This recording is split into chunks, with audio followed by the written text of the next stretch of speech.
We're continuing our coverage out of Lynchburg, where a conviction was just handed down in a deadly 2022 shooting at a popular restaurant. A jury found Derek Lewis, the man you saw there, guilty on all 4 charges, including second-degree murder in the death of Tyler Johnson.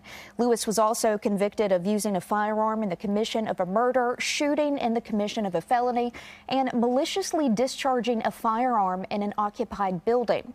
The verdict was unanimous, but it took several hours for them to come to that conclusion.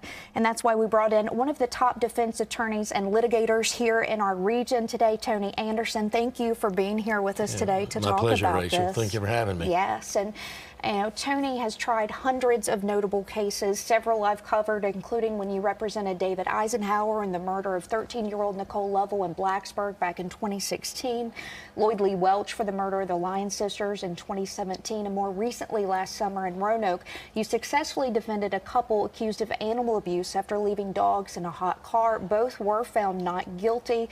We know a lot goes into these cases, and for this specific case in Lynchburg, so there was video evidence of this crime, and to the average viewer, it seems clear-cut. But could you talk us through why it took the jury 6 hours to deliberate this? Yeah, it's an interesting question. Yeah. Because we really don't know what happens in the jury deliberation. There used to be an old saying that if the jury came back quick, that would favor the accused. If the longer it takes, favors the government.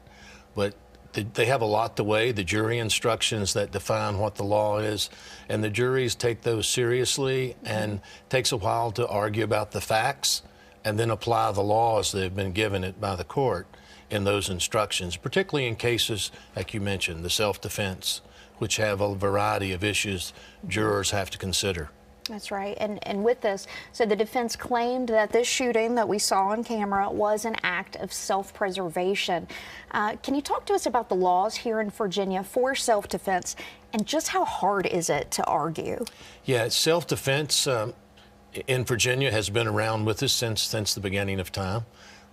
We have 2 types of self-defense. One, if the defendant is at fault in causing the altercation, then there are different elements to that self-defense. The jury would have to find that, for example, this person retreated as far as they could, their back was to the wall essentially, and they acted only out of self-preservation. Whereas if the defendant acts without any fault, someone attacks you unprovoked and you defend yourself, if you believe your life is in serious jeopardy of reasonable harm or death, then you have the right to act in self-defense.